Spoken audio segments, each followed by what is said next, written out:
আজ কয়েকদিন যাবৎ অন্তরে রক্তকরণ হয়েছে একটা বিষয় উদাহরণ করার পরে, একটা বিষয় জানার পরে, সেটা হচ্ছে আয়না।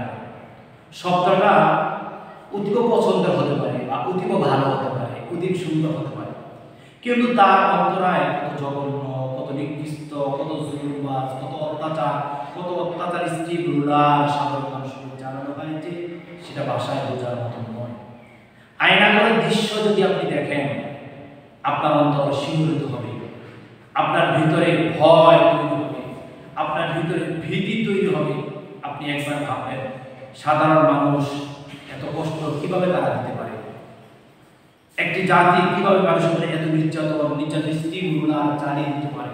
কত জঘন্যময় কাজ করতে পারে, কত নিকৃষ্টময় কাজ করতে পারে।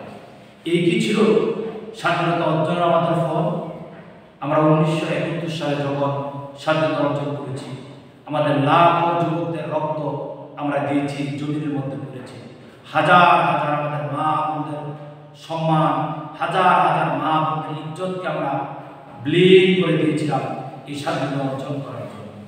এই স্বাধীনতা অর্জন করার পরে আমরা দেখেছি 2024 সালে প্রায় 53 বছর পরে কিংবা 54 বছর পরে আমরা দেখেছি আয়নাঘর নামক একটি ঘর, ছোট্টময় কুঠি, ছোট্ট ছোট্ট ছোট্ট ছোট্ট কুটির মধ্যে 5 জন 7 জন 10 জন 20 জন মানুষকে আটকানো থাকতো। আর সেখানে তাদেরকে দিনের পর দিন খাবার দিত না, তাদের মাথার উপরে কোনো ফ্যান ছিল না, সেভাবে বাতি ছিল না, সেভাবে কোনো আশ্রয় প্রশ্রয় তাদেরকে দিত না। কত কষ্ট, কত নির্যাতন স্ত্রীগুলা তাদের উপরে চালিয়ে এই জুলুম বাজা, এই অত্যাচার, তারা জুলুমতার সর্বোচ্চ শিখরে পৌঁছে লাভ হয়েছে কি? যে সরকার পতন হয়েছে, সেই সরকার পতন হওয়ার কিছুক্ষণ পূর্ব মানুষকে হুমকি ধুমকি দিয়েছেন। আমাদের বিশাল বিস্তৃত ক্ষমতা রয়েছে, আমাদের অনেক অবস্থান রয়েছে, আমাদেরকে কেউ ক্ষমতা থেকে দূরে সরাতে পারবে না। আমরা ক্ষমতাযুক্ত হতে চাইলে তাদের উপরে বিশাল বিস্তৃত বল প্রয়োগ করার চেষ্টা করেছেন, তারপরও কি জুলুমবাজরা সফল হয়েছেন? কখনো নয়।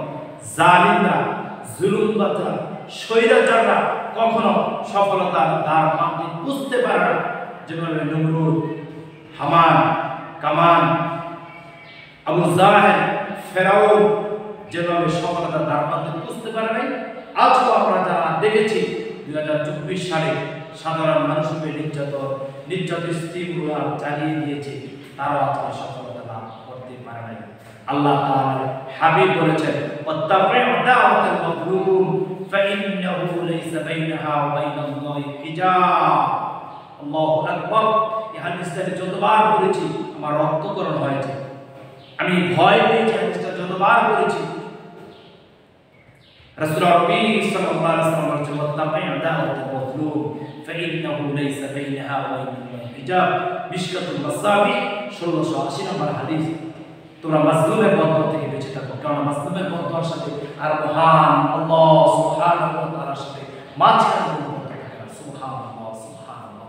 তারা কত জুলুম করেছে, কত নির্যাতন করেছে, নির্যাতন স্ত্রীগুলো লাঞ্ছ দিয়েছে, ছোট্ট ছোট্ট শিশুদেরকেও তারা ছাড়া নাই গুলিবিদ্ধ করে তারা হত্যা করেছে, তাদেরকে তারা শাহাদাত বরণ করিয়েছে।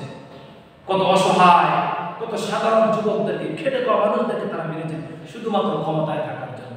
আল্লাহ তাআলা তাদের ক্ষমতাকে আল্লাহ তাআলা দুলিশাত করে দিয়েছেন, তাদের পাওয়ারকে আল্লাহ তাআলা সাথে সাথে মাটির সাথে বিলীন করে দিয়েছেন, মাটির সাথে দুলিশাত করে দিয়েছেন। তাদের কত ক্ষমতা ছিল, তারা বলেছেন শুধুমাত্র 7 মিনিটের মধ্যে পুরো জাতিকে ধ্বংস করে দেবে। আল্লাহ তাআলা তাদেরকে সেই সুযোগ দেননি, সেই সুযোগ আল্লাহ তাআলা দেন নাই। কোনো স্বৈরাচার, কোনো জালেমকে আল্লাহ তাআলা সেই সুযোগ দেবেন না। তাহলে যারা আয়নাঘর তৈরি করেছেন তাদেরকে আল্লাহ তাআলা শান্তিতে থাকতে দেবেন না। এই শাস্তি আল্লাহ তাআলা তাদেরকে দুনিয়াতে দেবেন, তারপর তাদেরকে মৃত্যুর জন্য ডাক দেবেন। আমরা তাদের শাস্তি দেখে যেতে চাই। আল্লাহ তাআলা তাদেরকে শাস্তি দিয়ে তাদেরকে মৃত্যুর পথে পতিত করুন, সেই তৌফিক আল্লাহ তাআলার কাছে ভিক্ষা চাচ্ছি।